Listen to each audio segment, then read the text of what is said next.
자리에 나오신 여러분 환영하고 축복합니다. 대부분의 경우에는 나이를 먹으면 먹을수록 새로운 것에 도전하기보다는 익숙한 것에 안주하는 것을 선택하는 것 같습니다. 익숙해진 것들만 찾지 새로운 것을 잘 찾지는 않습니다. 혹시 삼양 식품 중에서 가장 유명한 라면이 뭔지 아십니까? 여기서 삼양라면이라고 하신다면 내가 나이를 먹었구나 라고 생각을 하시면 되겠습니다. 삼양식품에서 가장 유명한 라면은 이제는 불닭볶음면입니다. 이 불닭볶음면 하나로 삼양식품의 주가가 어마어마하게 올랐습니다. 혹시 여기 계신 분들 중에 나는 불닭볶음면을 즐겨 먹는다 하시는 분? 안 계실 거라고 생각됩니다. 아마 대부분의 분들은 드셔보시면 엄청 맵기도 하고 무슨 맛으로 먹어야 되는지 이해가 되지 않으실 겁니다. 그런데 이 불닭볶음면이요, 거의 뭐 전 세계를 강타해서 그 인기가 장난이 아닙니다. 그럼에도 불구하고 나이를 먹은 저희들은 어떻습니까? 항상 라면을 고를 때 불닭볶음면이 아니라 삼양라면을 고른다라는 거죠. 아마도 익숙함에서 오는 이유도 있을 것이고요. 새로운 것에 대한 막연한 두려움과 불안감 때문일 수도 있을 것 같습니다. 제가 전에 사역하던 교회에서 10년을 전도사로 사역을 했습니다. 담임 목사님이 인자하셔서 그런 건지 아니면 제가 눈치가 없어서 그런 건지는 모르겠지만 그 교회를 나가지 않고 10년간 사역을 했습니다. 그렇게 10년의 사역을 끝마치고 떠나고자 했을 때 마음을 먹으니까 두려운 겁니다. 과연 내가 갈 곳은 있을까? 새로 만나게 될 담임 목사님이 괴팍하면 어떡하지? 같이 일할 동역자들은 내가 그 환경에 적응할 수 있을까? 이런 숱하게 꼬리에 꼬리를 무는 그러한 불안감들이 제 마음을 찾아오고 엄습하면서 이 새로운 사역지를 찾아 떠난다라는 게 굉장히 불안한 마음이 들었다라는 것이죠. 그만큼 안정되고 익숙한 환경을 떠나 새로운 환경을 마주한다라는 것은 결코 쉬운 일이 아니기 때문입니다.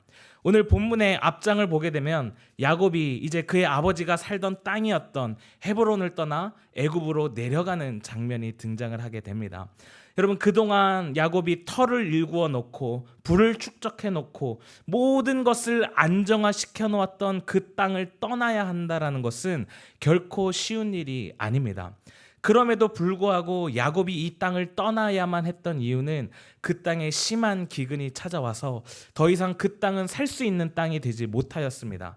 또 한 가지의 이유를 더 들자면 죽은 줄로만 알았던 아들 요셉이 살아있다라는 이야기 때문이었습니다. 그렇게 야곱은 등 떠밀리듯 자기의 의지가 아닌 어쩌면 타의에 의해서 자신이 살았던 그 익숙했던 땅을 떠나야만 했습니다.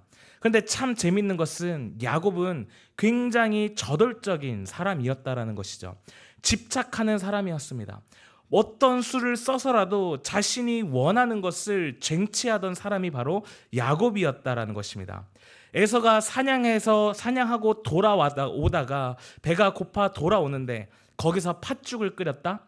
저는 이건 우연의 일치가 아니라고 생각합니다. 이거는 야곱의 철저히 계산된 계획이었습니다. 야곱이 가지고 있는 데이터의 승리입니다.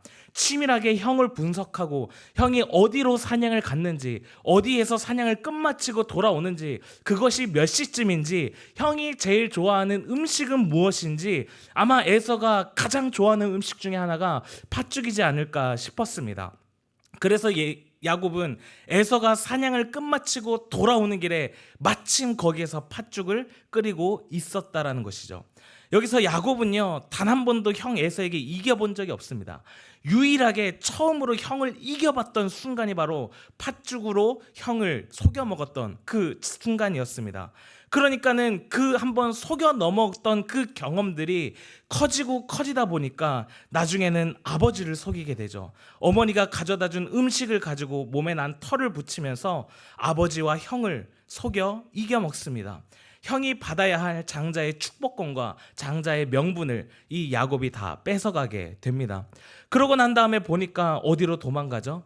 외삼촌 라반의 집으로 가는 겁니다. 여기서 가만히 보면 유전학적으로 이 야곱의 거짓말 치는 습성이 친가 쪽이 아니라 외가 쪽에서 왔다라는 놀라운 사실을 발견하게 됩니다. 외삼촌 라반이 어떠한 사람이죠? 야곱을 뛰어넘는 구라 대마왕이었습니다. 조카한테 뻥을 쳐가지고 14년 동안 아주 그냥 중노동을 시켰습니다.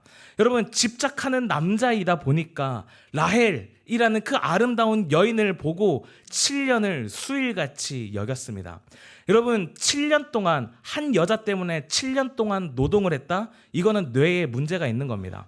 근데 7년을 수일같이 여기고 난 다음에 첫낮밤을 치르고 났는데 아침에 일어나서 그 밝은 불빛에, 밝은 햇빛에 앉아있는 여인을 보니까 이상한 여자가 앉아 있는 거예요. 막 안녕하세요 막 이러고 이상한 여자가 앉아서 처음 보진 않았겠죠. 냉정 익숙하지 않은 여자가 이제 앉아 있는 겁니다. 레아였죠.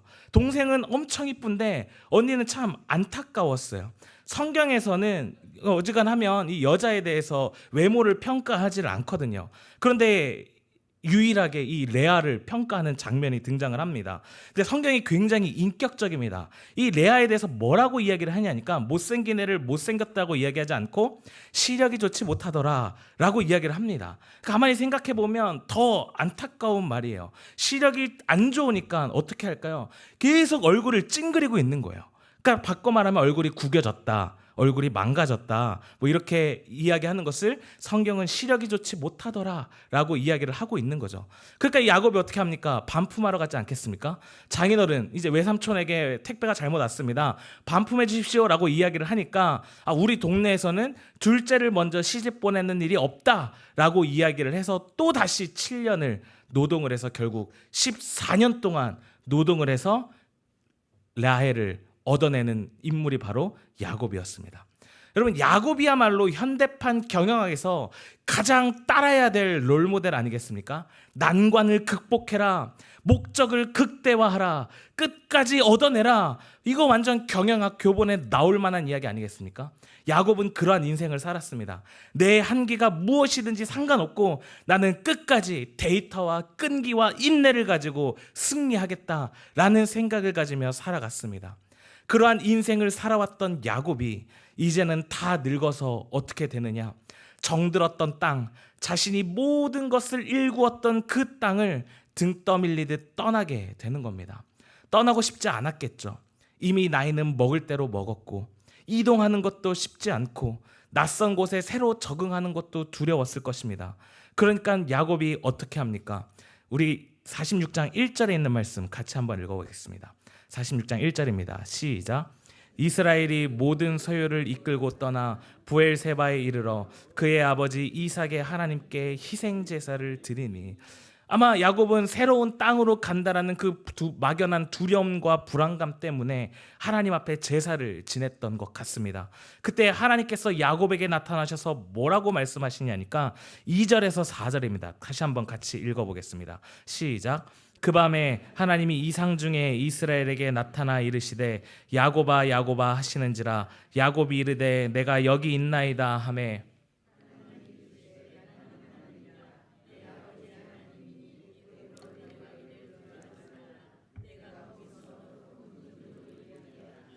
내가 너와 함께 애굽으로 내려가겠고 반드시 너를 인도하여 다시 올라올 것이며 요셉이 그의 손으로 내 눈을 감기리라 하셨더라. 아멘. 하나님이 나타나셔서 뭐라고 말씀하시는 거예요? 두려워하지 말라, 내가 너와 함께 하겠다 말씀하고 계시는 겁니다. 근데 참 재밌는 것은 성경 펼치신 분들 한번 보시면 2절을 다시 한번 보시면요, 성경은 야곱을 이스라엘이라고 이야기를 합니다. 성경의 화자는 이스라엘이라고 이야기를 하는데 하나님은 뭐라고 이야기를 하냐니까 야곱이라고 말씀하고 계십니다. 이스라엘의 뜻이 무엇이죠? 하나님과 겨루어 이긴 자라는 뜻입니다. 그래서 성경의 화자는 그를 이스라엘이라고 부르지만 왜 하나님은 그를 야곱이라고 부를까요? 저는 이것이 하나님의 성품이기 때문이라고 생각합니다. 어떻게 감히 야곱이 하나님과 겨루어 이기겠습니까? 그게 가당키나 하겠습니까? 하나님이 보시기에 야곱은 여전히 야곱이에요. 발 뒤꿈치를 잡는 자, 반칙하는 자, 속이는 자, 그게 야곱의 뜻 아니겠습니까? 그러한 인생을 야곱은 살아왔고 또한 여전히 그렇게 살아가는 야곱입니다. 불안하니까 반칙을 해야 되고 걱정되니까 남을 속여야 하고 집착해야 하는 그러한 야곱의 인생이었다라는 거죠. 세월이 흘렀지만 하나님이 바라보시기에 야곱은 여전히 야곱입니다. 그런데 하나님이 어떻게 해주시는 거예요? 그 야곱에게 져주시는 겁니다. 그래서 화자는 이스라엘이라고 이야기하고 있지만 하나님은 야곱이라고 이야기를 하고 있는 것입니다. 여전히 야곱이지만 하나님이 바라보시기에 야곱의 모습은 변한 게 없는 그대로의 야곱이지만 하나님은 결국 야곱에게 져주시는 그 모습을 극대화시키는 것이라고 저는 생각합니다. 제가 이제 종종 저희 첫째 아이랑 놀아주다 보면 남자 아이다 보니까 이제 몸으로 놀아줘야 할 때가 많이 있습니다. 이제 첫째가 좀 직업에 대한 인식이 생기기 시작하면서 같이 놀아줄 때 자기는 경찰 할 테니까 저보고 도둑을 하라고 할 때가 있습니다. 그럼 제가 저 비록 전도사지만 도둑을 해야 합니다. 그러면 저희 아이가 어떻게 하느냐? 도둑 잡아라! 그러면서 저를 쫓아와요. 그럼 여러분 저를 보시면 아시겠지만 움직이겠습니까? 안 움직여요. 아이쿠 잡혔네. 그러고 그냥 아이한테 잡혀갑니다. 그러면 아이는 이제 재미가 없으니까 저를 가만히 냅두지를 않아요. 계속 아빠 뛰어, 아빠 도망가. 그러면은 도둑은 도망가야 돼. 그러면은 어쩔 수 없이 도망을 칩니다. 그럼 이제 그때부터 아이랑 달리기 경주가 시작이 되는 거죠. 그러니까 여러분 한번 생각해 보세요. 제가 저희 애한테 잡히겠습니까? 대답을 안 하시네요. 정말 잡힐 것 같다고 생각을 하십니까? 만약 잡힌다면 전 인간이기를 포기해야 됩니다. 저 굉장히 잘 뜁니다. 안 잡힐 수 있어요. 근데 이 아이랑 같이 놀다 보니까 어떻게 해요? 잡혀줄 수밖에 없는 거예요. 질 수밖에 없는 거죠. 아이가 이제 딱 잡으면 도둑은 때려야 돼 그러면서 막 때립니다. 그러면은 제가 막 때리면 어떻게 하느냐? 아, 하지 마 이렇게 한다라는 거죠. 만약 제가 거기에서 하지 마 이 자식아. 이거 어린 놈의 자식이 말이야. 감히 아빠를 때려? 라고 할 수 있습니다. 하지만 그렇게 하지 않죠. 왜요? 제 아이니까, 사랑하니까 그렇게 할 수 없는 거죠. 져줄 수밖에 없다라는 거예요. 그래서 여전히 하나님의 눈에는 야곱은 야곱입니다. 그럼에도 불구하고 야곱이 이스라엘로 살아갈 수 있는 이유는 하나님이 져주시기 때문이라는 것이죠. 그러니까 야곱은 하나님을 겨루어 이겼다고 자신의 인생을 야곱으로서 살아가는 것이 아니라 하나님의 지심으로 말미암아 오히려 이스라엘로 하나님의 자녀로 살아가게 된다라는 것이죠. 그 하나님이 뭐라고 말씀하시는 거예요? 내가 너와 함께 하겠다. 애굽으로 내려가라. 거기서 너로 큰 민족을 이루게 하겠다라고 이야기하고 있습니다. 여러분의 삶은 어떠십니까? 혹시 좌절과 실망과 불안과 우울이 우리를 덮쳐 있을 그때에 여러분은 야곱으로 살아가십니까? 아니면 이스라엘로 살아가십니까? 여러분은 여러분의 이름으로 살아가십니까? 아니면 하나님의 자녀로 살아가십니까? 야곱은 비록 등 떠밀리듯 자신에게 찾아온 불안과 걱정을 아는 채 자신이 거주하던 땅을 떠나야 했지만 야곱은 야곱으로서 떠난 것이 아니라 이스라엘로서 떠나갑니다. 비록 하나님이 바라보시기에 여전히 부족하고 여전히 연약하고 그래서 불안하고 걱정을 아는 야곱의 모습이지만 성경은 그를 이스라엘이라고, 하나님과 겨루어 이긴 자라고, 하나님의 자녀라고 기록하고 있습니다. 야곱은 그렇게 하나님과 함께 애굽으로 내려가게 되었습니다. 여러분, 때로는 우리의 인생 가운데 상황이 나를 몰아갈 때가 있습니다. 내 의지와 상관없이 불안과 걱정과 염려가 우리를 덮쳐올 때가 있습니다. 그러나 오늘 하나님이 주시는 이 말씀, 우리의 모습이 어떠하든지 이스라엘이든지 아니면 여전히 야곱의 모습으로 살아간다 할지라도 하나님 뭐라고 말씀하세요? 내가 너와 함께 하겠다. 그래서 우리는 오늘도 이 말씀을 의지하여 하나님의 자녀로 살아갈 수 있다라는 것입니다. 그렇게 야곱은 하나님의 인도하심을 따라 애굽으로 내려갑니다. 이제 애굽에 도착한 야곱의 가족들을 요셉이 데리고 바로에게 찾아갑니다. 그리고는 바로가 당신들의 생업이 뭐냐라고 묻습니다. 그러니까 그 야곱의 가족들이 우리는 목축업을 하는 사람들입니다 라고 이야기를 하면서 이 아들들의 고백이 뭐냐, 참 놀라운 고백을 하고 있습니다. 4절에 있는 말씀인데요, 같이 한번 읽어보겠습니다. 4절입니다. 시작.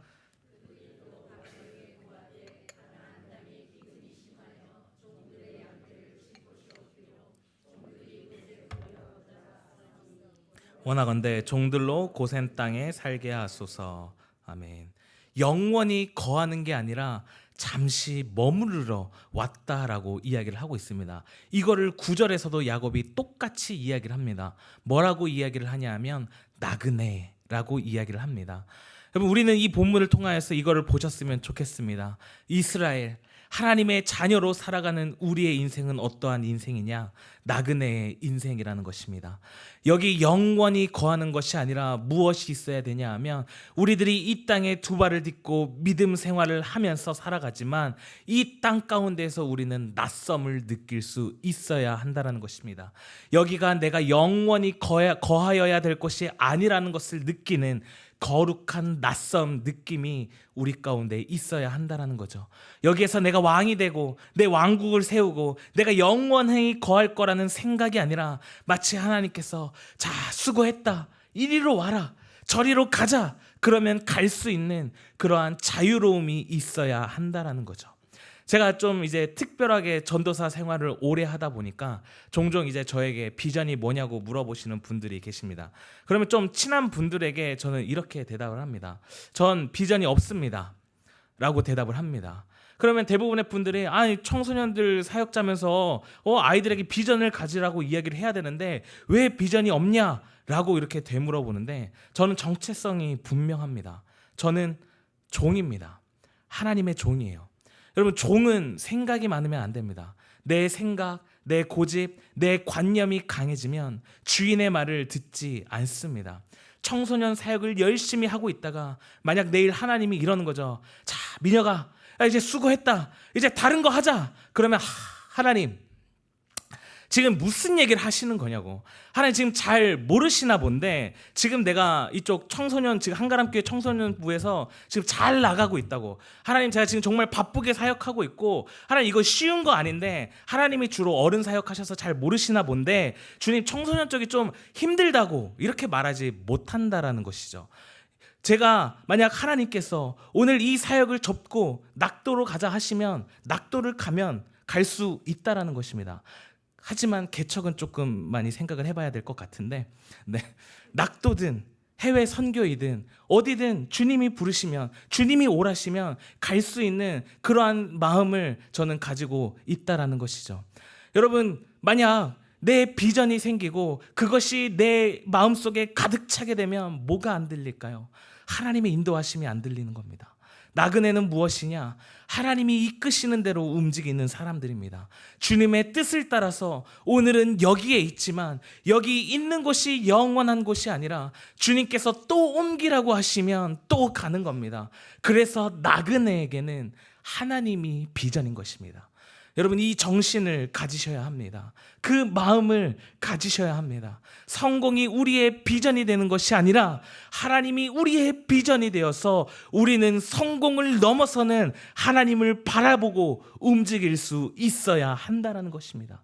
성공에 매이는 것이 아니라 하나님께 매여서 나그네의 삶으로 우리는 살아가야 한다는 거죠. 만약 한번 생각해 보세요. 제가 한가람교회에서 마르고 닳도록 여기 있을 거라고 생각한다면 제가 얼마나 머리를 잘 굴려야겠습니까? 별 생각을 다 해야겠죠. 어떻게 하면 담임 목사님에게 잘 보이고, 어떻게 하면 장로님들에게 잘 보이고. 그러나 제 삶에 있어서 중요한 것은 그게 아니라는 것이죠. 목사 안수를 받고 나중에 담임 목사가 되고 어디에서 뭔가 되는 그것이 중요한 것이 아니라 마지막까지, 물론 제가 아직 젊어서 이런 말을 할 수 있는 것인지는 모르겠지만 마지막 호흡까지 제가 지켜야 할 것이 무엇일까요? 내가 하나님 앞에서 나그네라는 사실, 그 자유로움을 가져야 한다라는 것입니다. 그 은혜를 가지고 살아갈 때 여러분, 하나님이 채워주시고 역사하시고 붙잡아 주십니다. 제 친구 녀석이 저희 중고등부에서 이제 교사를 지금 하면서 저를 좀 이렇게 도와주고 있습니다. 근데 이 친구가 굉장히 특이한 게, 자기는 이 한가람교회 중고등부 교사를 그만둘 때 아이들 앞에서 할 말을 이미 다 생각해 뒀다면서 그걸 또 저한테 이야기를 해주더라고요. 그 친구가 이제 뭐라고 이야기를 하냐니까 이제 아이들한테 이제 이렇게 이야기를 하겠다라는 거예요. 여러분, 혹시 하나님이 안 계신다고 생각하십니까? 하나님이 살아 있지 않다라고 생각하십니까? 전도사님을 보세요. 하나님 살아계십니다 라고 이야기를 한다라는 겁니다. 이제 제 친구다 보니까 제가 어떻게 살아가고 제가 그동안 어떻게 살아왔고 얼마를 벌어왔었고 그러한 사정들을 속속들이 이제 다 아니까 그 친구는 항상 저를 보면서 느낀대요. 항상 그 친구 어머님도 이제 목사님이시지만 나는 항상 너를 보면 하나님이 살아계시는 것을 느낀다고. 너를 보면 정말 못 살 것 같은데 하나님이 살아가게 하신다라는 걸 볼 때마다 하나님이 살아계신다라는 것을 느낀다라고 이야기하는 것을 들은 적이 있습니다. 여러분, 우리가 나그네로 살아갈 때 하나님 채워주십니다. 나그네로 살아갈 때 하나님 붙들어 주십니다. 하나님 역사하신다라는 것입니다. 우리가 그러한 존재라는 걸 인식해야 한다라는 거죠. 그럼에도 불구하고 우리는 왜 자꾸 아웅다웅 할까요? 바보같이. 제 아내가 이제 밖에 나가서 누구랑 말다툼을 하고 오면 저를 붙잡고 항상 이야기를 합니다. 그때 그 이야기를 할 걸. 그때 그 이야기를 했어야 내 속이 시원할 것 같은데. 그러면서 계속해서 막 자꾸 했던 얘기 또 하고 했던 얘기 또 하고 그 사람한테 해야 될 이야기를 왜 저한테 하는지는 모르겠지만 그 이야기를 합니다. 근데 여러분 한번 생각해 보세요. 그 속에 묵혀뒀던 그 이야기 1년 지나면 잊혀지지 않습니까? 혹시 안 잊혀집니까? 그럼 10년이 지나면 가물가물한 추억 속에나 머물러 있을 것입니다. 그런데 그게 뭐 대단하다고 우리는 그 중요하지 않은 것들에 온통 마음을 쓰고 온 중심을 다하고 온 생각을 다하니까 너무너무 힘들어지고 자꾸만 작은 것들을 가지고 우리는 아웅다웅하며 살아간다라는 것이죠. 그런데 진짜 중요한 건 그게 아니라는 것입니다. 나그네는요, 그렇다고 해서 무작정 떠나는 사람이 아닙니다. 분명한 목적과 목표를 가지고 떠나는 사람입니다. 바로 하나님의 부르심입니다. 여러분, 우리가 아까 읽었던 46장에서 하나님이 이렇게 말씀하셨죠. 걱정하지 말고 가라. 두려워하지 말고 가라. 그 말씀에 순종하여 야곱은 애굽으로 떠납니다. 하나님의 말씀을 따라 비록 두렵지만 걱정되지만 야곱은 움직입니다. 저는 우리 한가람교회 성도님들이 하나님의 말씀 앞에 움직이는 자들이 되기를 소망합니다. 교회 분위기에 따라 움직이는 것이 아니라 누가 설교를 하느냐에 따라 움직이는 것이 아니라 하나님 말씀에 따라 움직이는 사람, 그게 성경이 말하는 나그네라는 것이죠. 야곱은 하나님 말씀에 따라 애굽으로 이동하였습니다. 오늘 나를 이끌 하나님의 말씀, 오늘 나를 인도하는 그 하나님의 말씀에 따라 움직이시는 여러분 되시기를 소망합니다. 다윗과 같은 경우에 13년 동안 사울의 칼날을 피해서 아둘란굴에서 그 습습한 곳에서 그 습기 차는 곳에서 어려운 곳에서 지내고 있었지만 이 다윗의 고백이 뭐라고 하죠? 여호와는 나의 목자시니 그가 나를 쉴 만한 물가 푸른 초장으로 인도하시는도다. 아니 어쩌면 다윗의 인생 가운데에 푸른 초장 쉴 만한 물가로 간 적이 얼마나 있었겠습니까? 다윗은 대부분 광야 같은 인생을 살았는데 그럼에도 불구하고 뭐라고 고백하느냐? 어느 날 갑자기 벌떡 일어나 눈을 떴는데 어둡고 습습한 동굴 가운데에서 변하지 않을 것 같은 그 상황 가운데에서 갑자기 감동이 되는 거죠. 하나님이 나의 목자시구나. 내가 살아가는 그 순간순간마다 어렵고 힘들고 돈 때문에 힘들고 사람 관계 때문에 어렵고 건강 때문에 걱정되는 그때에 여호와는 나의 목자시니 그 고백이 터져 나와야 한다라는 것이죠. 오늘 야곱이 고백하는 것이 바로 이것입니다. 하나님 말씀대로 하겠습니다. 하나님 나를 인도하여 주시옵소서. 그렇게 그 말씀 앞에 딱 섰더니 말씀에 따라 애굽에 갔더니 기가 막힌 장면이 나옵니다. 바로가 야곱을 향해서 이렇게 묻습니다. 당신은 나이가 어떻게 되십니까? 저는 130년을 살아왔습니다. 그리고 뒤이어 이렇게 이야기를 합니다. 저는 험악한 세월을 보냈습니다. 여러분, 왜 험악한 세월을 보냈을까요? 저는 이렇게 말하고 싶습니다. 하나님의 나그네로 살지 않았기 때문에 험악한 세월을 보낸 것이다. 여러분, 야곱이 어떻게 살아왔죠? 형을 속이고 아버지를 속이고 원하는 것을 얻어내기까지 집착하면서 자기 마음대로 살아노니까 자기 인생을 되돌아봤더니 뭐라고 이야기를 하는 거예요? 험악한 인생이라고 이야기를 합니다. 그런데 하나님께서 그 험악한 야곱의 인생 가운데 어떻게 하시느냐? 역전타를 날리십니다. 험악한 인생을 살았던 그 야곱의 삶 가운데에 하나님이 뭘 시작하시죠? 하나님의 언약의 성취의 첫걸음을 야곱을 통해서 시작하신다라는 것입니다. 하나님이 그 야곱을 애굽 땅으로 인도해 내시면서 하나님의 언약을 신실하게 이루어가게 된다라는 것입니다. 그 야곱이 하나님 말씀 앞에 순종하였더니 하나님 언약의 성취의 도구로 사용되어지는 그 하나님의 놀라운 은혜가 야곱의 인생 가운데 임하였다라는 것이죠. 그래서 그 우리의 인생은 어디를 가든지 어디를 향해 가든지 주님 말씀하여 주시옵소서. 내가 가겠습니다. 주님 말씀하시면 내가 나아가리라. 주님 뜻이 아니면 내가 멈춰 서겠습니다. 아무리 좋은 게 있다 할지라도 내 눈을 혹하게 만들고 내 마음을 다 빼앗을 만한 그게 있어도 주님 뜻이 아니면 멈출 수 있는 그것이 바로 하나님의 나그네로 살아가는 삶이라는 것입니다. 신약 성경에서 사도 바울은 이 표현을 그리스도의 종이라고 이야기를 합니다. 여러분, 하나님의 종이라고 이야기를 할 때 둘로스라는 단어를 사용하는데, 성경에 나오는 둘로스, 이 종이라고 하는 말의 뜻은 무엇이냐? 종에도요 굉장히 여러 가지의 종의 종류가 있습니다.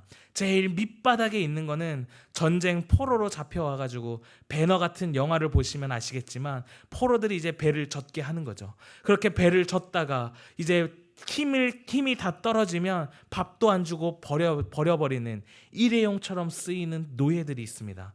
그런데 이 둘로스라고 하는 말의 뜻은 무엇이냐면, 이제 49년이 되게 되면 유대인들은 희년이 선포됩니다. 아무리 오래된 종이라 할지라도 다 자유인으로 돌아가게 되는 거죠. 이제 모든 게 끝났어요. 빚도 다 갚았어요. 돌아가려는데 보니까 그동안 주인께 받았던 그 사랑이 너무나도 큰 거예요. 아니, 이 사람이 내 아버지도 아닌데 어떻게 나를 이렇게 사랑해 줄 수 있지? 단 한 번도 나를 종으로 대하지 않고 나를 인격적으로 대하는 겁니다. 나를 그렇게 사랑해 주는 거예요, 한결같이. 그래서 어떤 결정을 하냐니까, 이 종이 나는 자유인이 되는 것이 아니라 영원토록 당신의 종으로 살겠습니다. 그러면 주인이 아니다, 돌아가라, 아니다, 나는 여기 남겠다, 그렇게 옥신각신 하다가 어떻게 하냐니까 같이 제사장에게 찾아갑니다. 그리고 제사장에게 가가지고 성전에 있는 기둥에다가 귀를 대고 구멍을 뚫습니다. 이 귀를 뚫는다라는 것은 어떤 의미냐? 나는 종입니다. 그런데 귀걸이를 하고 있는 종은 품격이 다른 거예요. 진짜 주인에게 사랑받는, 진짜 주인의 신뢰를 받는 품격 있는 종이라는 거죠. 여러분, 그래서 둘로스는요, 하나님이 너무 좋아서 하나님의 뜻은 진리이고 하나님의 뜻은 아름다운 것이고 하나님의 역사는 너무너무 소중하고 나를 사랑하는 분이 하나님이라는 것을 믿음으로써 우리 스스로가 된 종, 둘로스, 그것이 우리의 삶이 되어야 한다는 거죠. 이 둘로스가 다시 말하면 나그네의 삶이라는 거죠. 주인의 말에 온전히 순종되어지는, 주인의 말에 온전히 움직여지는 나그네의 삶, 둘로스, 그것이 우리가 걸어가야 될 길이라는 것입니다. 그 사람에게 하나님의 말씀은 절대적입니다. 상대적일 수가 없어요. 누가 그 어떤 말을 한다 할지라도 절대적입니다. 이건 하나님의 은혜입니다. 이건 하나님의 뜻입니다. 하나님의 말씀이기 때문에 움직여지는 겁니다. 내가 봤을 때 지금 당장 손해가 된다 할지라도 주의 말씀 앞에 나아가는 것, 내 몸이 움직여지는 것, 그냥 반사적으로 이렇게 나아가는 것, 이것이 나그네된 삶의 증거이며 하나님의 종된 증거라는 것이죠. 그런 믿음이 여러분 가운데 있게 되기를 하나님의 이름으로 소망합니다. 야곱은 비록 나그네와 같은 인생을 살았지만 하나님께서는 그 나그네의 인생을 들어 사용하셔서 하나님의 언약의 성취의 도구로 삼으셨습니다.